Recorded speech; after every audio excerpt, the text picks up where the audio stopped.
Critical reading and annotation, print and digital texts.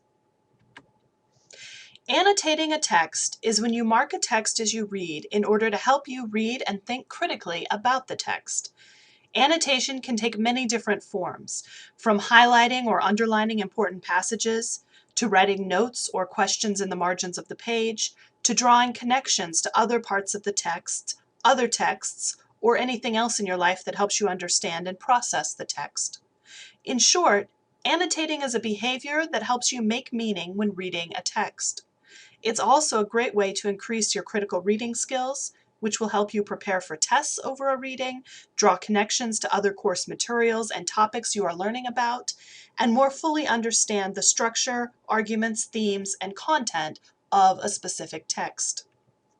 Some students are hesitant to annotate at first, either feeling that it is disrespectful to books or that it will lower their sell-back price at the end of the semester.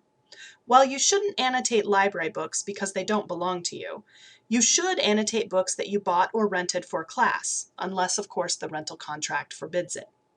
The purpose of a book in an educational setting is to help you learn subject matter and/or critical reading, writing, and thinking skills. Annotation helps you accomplish all of these goals more effectively. And the truth about book buyback is that the bookstore doesn't really care how well used a book is, so long as it's still in one piece and you didn't drop it in the mud or otherwise drastically damage it. They offer the same small amount of money to buy back a book in nearly pristine condition as they do one that's been written all over. Both are counted as used and will be resold at the same asking price. So don't let a fear of lowered buyback returns stand in your way. There is no one style of annotation that works best for everyone.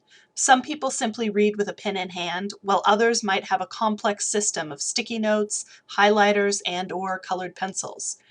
Some people only underline or star key passages, while others write copious comments in the margins of the text. You will likely need to try out various styles of annotation to figure out what works best for you. The image above is of an annotated poem, but all kinds and types of texts can and should be annotated when reading critically. If you haven't used annotation as a tool for critical reading before, it will probably feel awkward at first. Keep trying out different annotation styles, and over time, it will become more natural and comfortable feeling. Annotating by reading a textbook with a pen or highlighter in hand is one thing, but our culture is becoming more and more digitized, which means that we have to adapt our annotation methods to newer technologies. The good news is that most software and some equipment for reading digital text has annotation capabilities. You just need to learn how to use these features. The bad news is there are so many different software and hardware options for digital texts, from Kindles to iPads, from PDF files on Blackboard to articles published online. There's no one quick, easy way to show you how these tools work. In this video, I can give you a few pointers, but what you'll need to do is figure out what your technology situation is and then learn to use the annotation tools appropriate to your situation. Luckily, there are tons of tutorials and how-to videos and documents online. You should be able to easily Google information on how to use the annotation tools for your format or device. Today we're going to quickly talk about basics for Adobe Reader PDF files and options for annotating online content. If you end up reading course texts on a device like an iPad, an Android tablet, a Kindle, Nook, or other e-reader, you'll need to Google how to annotate on those devices. Although great apps for annotating on tablets are iAnnotate for the iPad and Repligo Reader for Android tablets. A PDF is a scanned version of a file. What you see on screen will look the same as what you'd see in the hard copy version of the document. The first thing you need to be able to do is rotate a PDF file, as not all scans will open on your computer oriented for the easiest reading.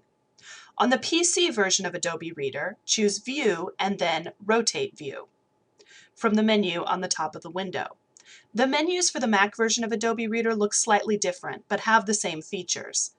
If you can't easily figure out how to rotate the PDF, do a quick Google or YouTube search for instructions or a how-to video. Next, let's look at the annotation tools included in Adobe Reader. Please note that older versions of Adobe Reader may not have these tools, so make sure that you've downloaded the newest version of this free, safe software. On the PC version of Adobe Reader, there are two easy-to-find annotation icons on the right end of the toolbar. The first looks like a little speech bubble used by cartoon characters. The tool lets you place bubble comments on the text. When you want to apply a comment, you click on the icon, then click on the text where you want the comment to appear. A box will open and you may type your comment. Once you minimize the box, the document will show you a comment bubble in the text to indicate where you've left comments. The notification of a comment looks like this. When you click on that notification, your comment will open back up for viewing. Open comments look like this. You can click back on the main text of the document or on the minimize icon in the upper right of the comment box to close the comment. Next to the comment bubble icon is a second tool icon that has a capital T on it and looks like a highlighter laying over a piece of paper. This tool lets you highlight sections of the text, which looks like this. Please be aware that documents have to be scanned using specific settings for the highlighter to work. Older scans may not have been scanned using these settings. There is another option for annotation, using the digital signing tools in Adobe Reader. This option will allow you to type comments directly on the page. To access these tools, click on the icon on the left side of the toolbar that looks like a pen writing on a piece of paper. Clicking here will open a new set of tools on the right side of your window. Click on the top tool on the right, the Add Text icon. A text toolbar will appear and you can click directly on the document where you want to add text. You can change the color and sizing of the comments you add using this feature via the text toolbar. When reading PDF files, you should annotate them digitally or print them out and annotate them manually. Annotating as you read helps you process and retain the information in a text more effectively. When it comes to reading documents online, you can, of course, also print them out and annotate them manually. Luckily, however, there are many software programs, websites, and apps that allow you to digitally annotate and save texts you read online without printing them. There are many, and you should explore what works best for you. Some that you might check out include Diigo, Evernote, and Awesome Highlighter. All of these will allow you to annotate online text such as web pages and save your annotations in some fashion.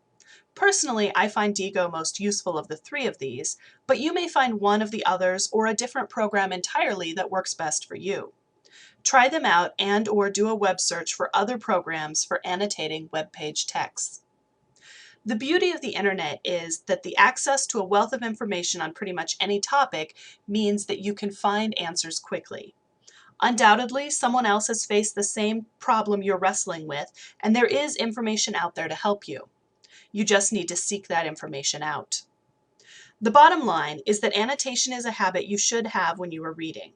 You have many options for how you read text today, but that means you also have a responsibility to adapt your reading habits so that you are still retaining information and taking information and ideas away from a text in the most effective manner possible.